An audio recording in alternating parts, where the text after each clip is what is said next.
শুরুতেই যে খবরের দিকে আজ নজর রাখতেই হচ্ছে, কেননা গুয়াহাটিতে কেন্দ্রীয় স্বরাষ্ট্রমন্ত্রী অমিত শাহ সরুসাজাইয়ে সকাল 11টায় সিআরপিএফ এর 87তম প্রতিষ্ঠা দিবসে অংশ নেবেন কেন্দ্রীয় স্বরাষ্ট্রমন্ত্রী অমিত শাহ। সিআরপিএফ জওয়ানরা পরিদর্শন করবেন বিভিন্ন দৃষ্টিনন্দন কলা কৌশলের পর বিকেলে 2:30 কচুতলিতে 10ম অসম পুলিশ ব্যাটালিয়নের প্রধান কার্যালয়ে শিলান্যাস করবেন অমিত শাহ। যে ঘটনা আজ ঘটতে চলেছে, একেবারে ঐতিহাসিক দিন। গুয়াহাটিতে কেন্দ্রীয় স্বরাষ্ট্রমন্ত্রী অমিত শাহ সিআরপিএফ এর প্রতিষ্ঠা দিবসে অংশ নেবেন কেন্দ্রীয় স্বরাষ্ট্রমন্ত্রী। সিআরপিএফ জওয়ানরা পরিদর্শন করবেন দৃষ্টিনন্দন কলা কৌশল। এরপর বিকেল 2:30 কচুতলিতে 10ম অসম পুলিশ ব্যাটালিয়নের প্রধান কার্যালয়ে শিলান্যাস করবেন অমিত শাহ।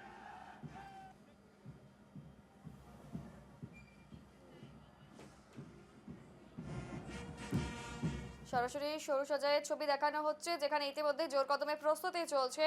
ইতিমধ্যে সকলে সেখানে পৌঁছে গিয়েছেন, কেননা আর কয়েক ঘন্টার অপেক্ষা, তারপর স্বয়ং কেন্দ্রীয় স্বরাষ্ট্রমন্ত্রী সেখানে পৌঁছবেন। সেখানে কার্যত আজ প্রদর্শিত হবে সিআরপিএফ এর প্রতিষ্ঠা দিবস উপলক্ষে বিশেষ দৃষ্টিনন্দন কলা কৌশল। তার প্রস্তুতি চলছে জোর কদমে। সকাল 11টা নাগাদ সেখানে উপস্থিত হবেন কেন্দ্রীয় স্বরাষ্ট্রমন্ত্রী। তার আগে সমস্ত নিরাপত্তা ব্যবস্থাও কিন্তু খতিয়ে দেখা হচ্ছে। সরুসজাইয়ের ছবি আপনাদের সামনে সরাসরি তুলে ধরা হচ্ছে।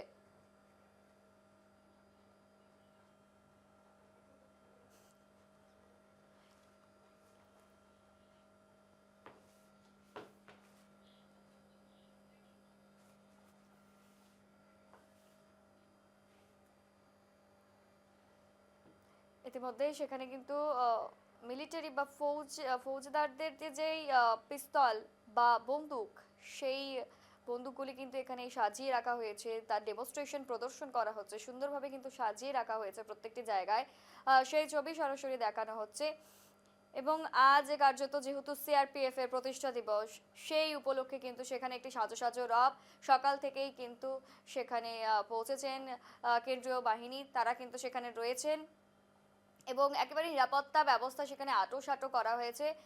কেননা আজ সরুসজাইয়ে দিনভর তিনি ব্যস্ত থাকবেন, দিনভর কিন্তু আজ অনুষ্ঠান রয়েছে। এবং স্বয়ং কেন্দ্রীয় স্বরাষ্ট্রমন্ত্রী যখন পৌঁছবেন, তাকে কিভাবে স্বাগত জানানো হবে, কি কি রয়েছে সমগ্র আজ অনুষ্ঠানের তালিকায়, সমস্ত কিছু কিন্তু এখনই আলোচনা করে দেখা হচ্ছে।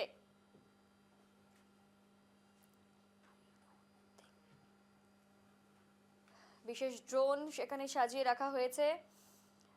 বিশেষ ড্রোন থেকে শুরু করে নানান রকম সরঞ্জাম কিন্তু সেখানে সাজিয়ে রাখা হয়েছে। সেই ছবি আপনাদের সামনে সরাসরি আমরা তুলে ধরছি।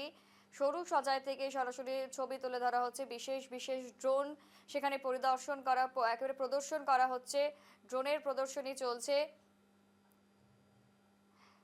এক একটি ড্রোনের প্রায় আকার কিন্তু বৃহৎ, তা কিন্তু দেখাই যাচ্ছে ক্যামেরায় দৃশ্যমান।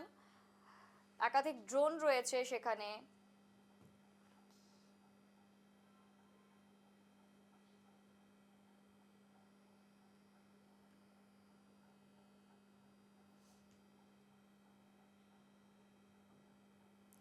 সরাসরি সরুসজাই থেকে ছবি দেখাচ্ছি, যেখানে কিন্তু ইতিমধ্যেই দেখা যাচ্ছে যে বিভিন্ন প্রদর্শনী সেখানে রয়েছে। বিভিন্ন রকম ভাবে কিন্তু সেখানে সাজিয়ে তোলা হয়েছে ড্রোন সহ, বন্দুক সহ একাধিক সামগ্রী।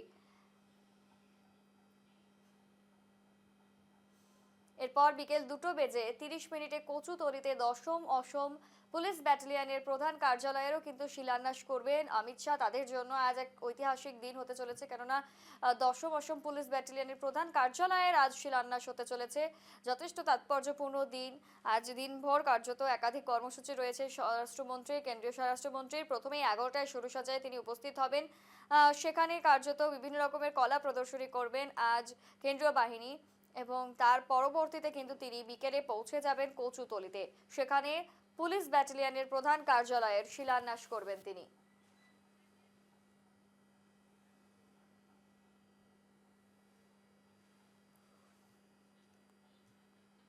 গতকালও আমরা নজর রেখেছিলাম, গতকাল থেকে কিন্তু কেন্দ্রীয় স্বরাষ্ট্রমন্ত্রী সফরে এসেছেন, অসম সফরে। অসম সফরের পর কার্যত দেখা গিয়েছে যে বিকেল নাগাদ কিন্তু তিনি গিয়েছিলেন আগরতলায়। আগরতলায় তিনি রাজভাষা সম্মেলনে যোগ দিয়েছিলেন। রাজভাষা সম্মেলনে যোগদানের পর সেখান থেকে কিন্তু একাধিক বক্তব্য রাখেন, কেননা বিভিন্ন রকম ভাবে ত্রিপুরায় ঠিক যে বিষয়গুলো উঠে আসছিল যে ককবরক ভাষা নিয়ে নানান রকম আন্দোলন চলছে, সমস্ত ভাষাকে কেন্দ্র করে কার্যত সেখানে যে তরজা সমস্ত কিছুকে কিন্তু একেবারে সাফ ইনকার করে দিয়েছেন, না করে দিয়েছেন স্বরাষ্ট্রমন্ত্রী। তিনি বলেছেন যে দেবনাগরী হরফেই কিন্তু সেখানে প্রাধান্য দেওয়া হবে, রোমান হরফ কিন্তু সেখানে প্রাধান্য দেওয়া হবে না।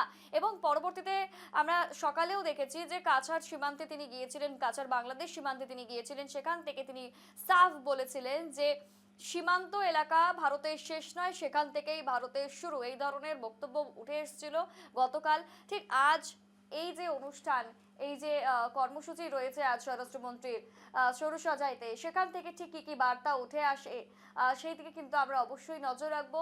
গতকাল দিনভর কর্মব্যস্ততার পর আজ আবারও এক ঐতিহাসিক দিন, আবারও কার্যত আজ একাধিক বক্তৃতা দেবেন কেন্দ্রীয় স্বরাষ্ট্রমন্ত্রী অমিত শাহ। ইতিমধ্যেই তার জোর কদমে যে প্রস্তুতি তা কিন্তু চলছে, সেই ছবি আপনাদের সামনে আমরা তুলে ধরছি।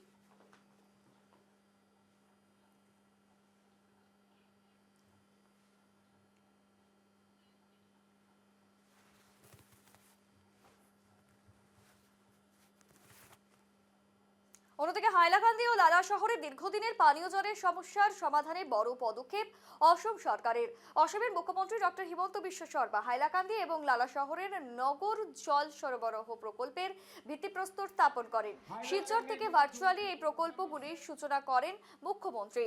জনস্বাস্থ্য প্রকৌশল দফতরের উদ্যোগে হাইলাকান্দি রবীন্দ্র সদনে এই অনুষ্ঠানে সরাসরি সম্প্রচার করা হয়। অনুষ্ঠানে উপস্থিত ছিলেন হাইলাকান্দি জেলা শাসক, হাইলাকান্দি পৌরসভার চেয়ারম্যান সহ জেলা প্রশাসনের অন্যান্য আধিকারিকেরা। জলের সমস্যার সমাধানে বড় পদক্ষেপ অসম সরকারের। হাইলাকান্দি এবং লালা শহরে দীর্ঘদিনের পানীয় জলের সমস্যার সমাধানে বড় পদক্ষেপ অসম সরকারের। অসমের মুখ্যমন্ত্রী ডক্টর হিমন্ত বিশ্ব শর্মা হাইলাকান্দি এবং লালা শহরের নগর জল সরবরাহ প্রকল্পের ভিত্তিপ্রস্তর স্থাপন করেন এবং শিলচর থেকে ভার্চুয়ালি এই প্রকল্পগুলির সূচনা করেছেন মুখ্যমন্ত্রী।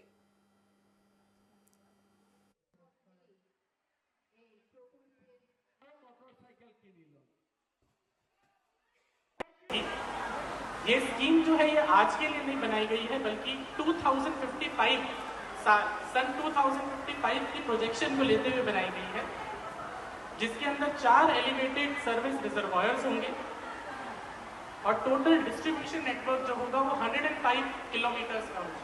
तो मैं सभी हैलाकांदी के वासियों को बहुत बहुत ঠিক এই ধরনের বক্তব্য সেখান থেকে উঠে আসছে। আমরা আরো জানবো বিস্তারিত। নীলোৎপল চলে গেছে। নীলোৎপল, আমরা দেখেছি যে বিগত দিনে পানীয় জলের যে সমস্যা তাই একেবারে কিন্তু দুর্বিষহ পরিস্থিতি ছিল, যে সেখানকার মহিলারা কার্যত দেখা গিয়েছিল যে কলসি করে জল ভরে জল পান করছেন।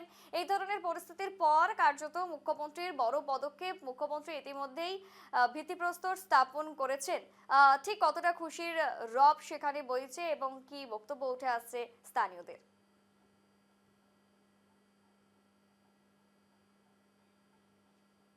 যারা নাগরিকরা আছেন তাদের সবচেয়ে বড় সমস্যা যদি বলা হয়, সেই সমস্যাটা হচ্ছে পানীয় জলের, বিশুদ্ধ পানীয় জলের জন্য রীতিমতো হাহাকার করছেন হাইলাকান্দি এবং লালার নাগরিকরা। কথাটা হলো যে ওয়াটার প্রজেক্ট বর্তমান এই দুটি শহরে চলছে তা অনেক পুরনো এবং ওর ক্যাপাসিটি থেকে অনেক বেশি লোক এখন সেই জল সংগ্রহ করেন এই ওয়াটার প্রজেক্টের মাধ্যমে। তাই দেখা গেছিল যে জলের একটি ক্রাইসিস ছিল হাইলাকান্দি শহরেরই। যদি বলুন অনেক ওয়ার্ডে জল গিয়ে পৌঁছয় না, যদি জল পৌঁছয় পানীয় জল তাহলে পর্যাপ্ত নয়, সেগুলো অভিযোগ ছিল। গত এক বছর আগে মুখ্যমন্ত্রী ডক্টর হিমন্ত বিশ্ব শর্মা হাইলাকান্দি এসেছিলেন। রবীন্দ্র ভবনের এক অনুষ্ঠানে উনি এই প্রতিশ্রুতি দিয়েছিলেন যে হাইলাকান্দি শহর এবং লালা শহরের জন্য একটি বড় প্রকল্প জলের পানীয় জলের হাতে নেওয়া হবে এবং সেই অনুযায়ী গতকাল দেখা গেছিল যে মুখ্যমন্ত্রী ভার্চুয়াল মোডে দুটো বড় প্রকল্প পানীয় জলের হাইলাকান্দিতে এবং লালা শহরের জন্য উনি সেটার ফাউন্ডেশন স্টোন লে করেছেন। হাইলাকান্দি শহরের জন্য প্রায় 73 কোটি টাকা এবং লালা শহরের পানীয় জলের সমস্যা সমাধানের জন্য 40 কোটি টাকা দুটো বড় আরবান ওয়াটার প্রজেক্ট হাতে নেওয়া হয়েছে। সবচেয়ে বড় কথা হলো হাইলাকান্দিবাসীর যে দীর্ঘদিনের দাবি ছিল এবং সেই দাবি পূরণ হতে চলছে। আমরা কালকে যা তথ্য লাভ করলাম 2029 সালের জুনের মধ্যে এই প্রকল্প বাস্তবায়িত হবে। এর আগে এখানে অনেক কাজ এগিয়ে নেওয়া হবে পানীয় জল সমস্যা সমাধানের জন্য। হাইলাকান্দি শহরের জন্য 5টি রিজার্ভার থাকবে, বড় বড় সেখানে জলের ট্যাঙ্ক বানানো হবে এবং যেটা ওয়াটার সোর্স থাকবে সেটা হচ্ছে গিয়ে কাঁঠাগাল নদী থেকে জল সংগ্রহ করা হবে।